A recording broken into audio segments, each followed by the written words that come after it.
ini kewajiban kita bersama untuk dilaksanakan, Bapak Ibu sekalian. Jadi amanatnya sampai Desember 2024. Nah, kebijakan proses penetapan formasi, proses pengadaan penyelesaian ini sudah berjalan.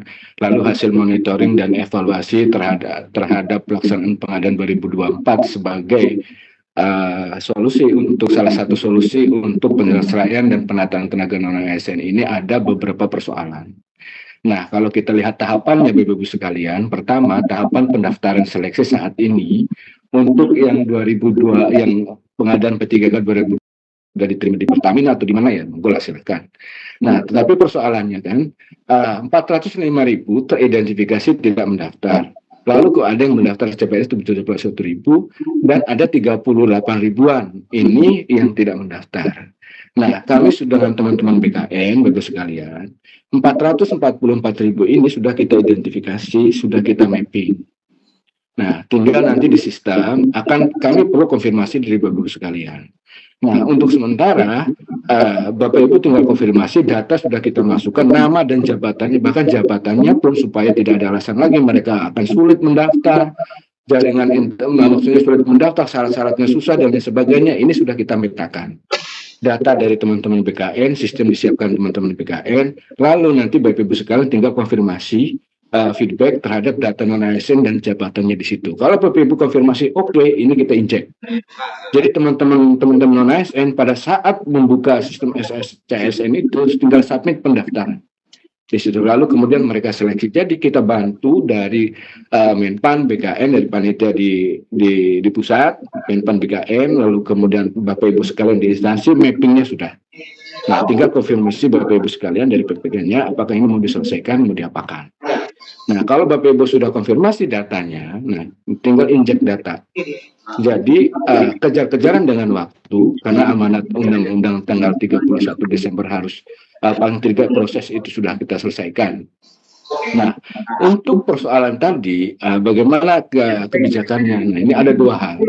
Pertama, Bapak Ibu sekalian, kriteria. Nah, pertama Bapak sekalian, kebijakan terkait dengan keputusan Menteri Pan-RB terkait dengan kriteria pelamaran pada seleksi PPK bagi tenaga non-ASN yang terdata dalam database BKN. Lalu yang kedua ada surat Menteri Pan-RB. Nah, ini sedang proses, mudah-mudahan hari ini tanda tangan Ibu.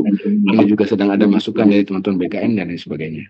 Nah, mudah-mudahan hari ini akan kita keluarkan. Nah, yang pertama Bapak Ibu sekalian, keputusan tentang kebijakan bagaimana orang-orang yang tadi 405.000 dengan 38.000 itu. Nah, kriterianya yaitu itulah teman-teman itu yang dibolehkan untuk melamar di tahap 2. Mestinya di tahap 1, tahap B ada yang TMS dan lain sebagainya. Nah, yang pertama Bapak Ibu sekalian tentang kebijakan untuk penyelesaian dan penataan tenaga non-ASN. Yang pertama, kriteria pelamaran pada PPK. Yang pertama, ini teman-teman yang TMS pada seleksi administrasi tahap 2. Jadi teman-teman yang TMS di seleksi administrasi tahap 2 ini boleh mendaftar di tahap 1, di tahap 2. Tahap 1 boleh mendaftar di tahap 2. Lalu kemudian teman-teman yang TMS pada seleksi administrasi pengadaan CPNS. Nah, kemarin karena harus 1, lalu kemudian tidak bisa daftar. Nah, ini nanti teman-teman yang seleksi administrasi TMS di CPNS ini boleh mendaftar. Dan yang ketiga Bapak Ibu sekalian, yang belum melamar pada seleksi pengadaan ASN sama sekali untuk yang terdata di dalam database BKN. Jadi 3 kriteria itu teman-teman nanti bisa mendaftar, saat ini nanti sudah bisa mendaftar secara sistem, nanti dijelaskan oleh teman-teman BKN, ada Pak Anggi. Lalu kemudian melamarnya di mana Pak? Nah, tinggal approval dari Bapak Ibu sekalian, sudah kita mapping ke jabatan pelaksana itu dulu supaya untuk mempermudah teman-teman bisa mendaftar. Jadi sudah kita buatkan, sudah kita mapping antara orang non-ASN dengan jabatannya. Sementara jabatan sementara untuk mereka bisa mendaftar dan bisa mengikuti seleksi. Nah, yang pertama ada jabatan pengelola umum operasional, pengelola layanan operasional, pengelola pelayanan operasional, operator, dan lalu penata layanan operasional. Nah, ini dilakukan penyesuaian penetapan kebutuhan nanti Pak. Misalnya Pak, pertanyaannya bagaimana ini untuk guru pertama untuk jabatan yang saat ini karena paling lambat amanat undang-undang itu Desember, ini sudah tidak mungkin secara waktu. Nah, penyesuaiannya nanti di belakang setelah seleksi. Nah, Untuk kesehatan dan lain sebagainya nanti penyusunan setelah seleksi tetap mengikuti syarat jabatan. Nah, ini sudah kita mapping untuk jabatan pelaksana teman-teman ASN yang pendidikannya S1, yang pendidikannya SMA, yang pendidikannya D3, pendidikannya SD, SMP, bahkan SD ya. Nah, ini sudah kita mapping. Tinggal approval Bapak Ibu. Nah, lalu kemudian mapping usulan kami perlu surat dari Bapak Ibu. Untuk usulan dari PPK, kemudian rinciannya sudah kita bantu, lalu kemudian SPTJ-nya juga sudah ada di sistem.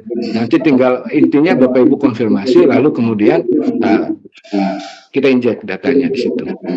Nah, kelulusan tetap berdasarkan peringkat. Nah, ada hal lain nih, Pak.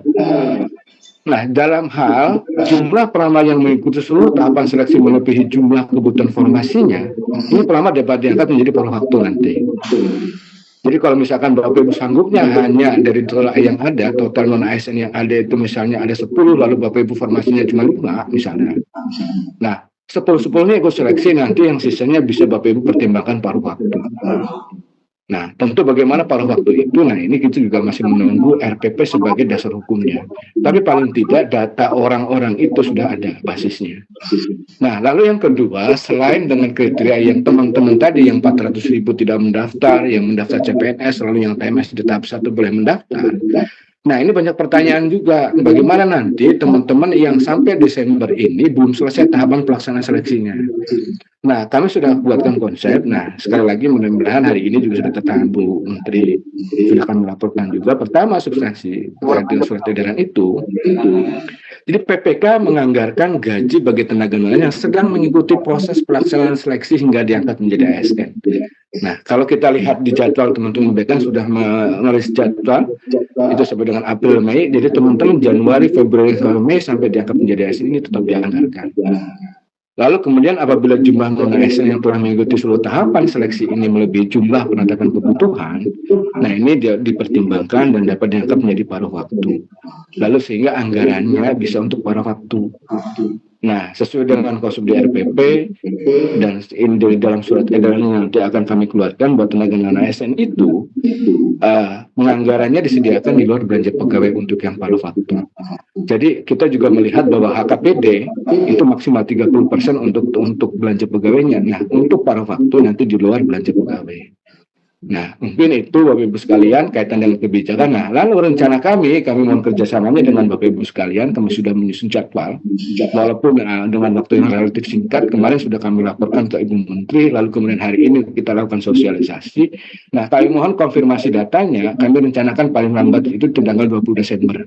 Sehingga langsung kita submit ke SSN, teman-teman begitu buka, teman-teman non-ASN begitu buka langsung bisa mendaftar. Jadi kita lakukan percepatan antara data dengan jabatan pelaksananya sudah kita mapping di dalam sistem, dan nanti mungkin Pak Anggi akan menjelaskan sistemnya seperti apa. Nah, lalu teman-teman bisa mengikuti seleksi. Kurang lebihnya seperti itu, Mas Akan, Bapak-Ibu sekalian. Kurang lebihnya sekali lagi mohon maaf. Assalamualaikum warahmatullahi wabarakatuh. Waalaikumsalam warahmatullahi wabarakatuh.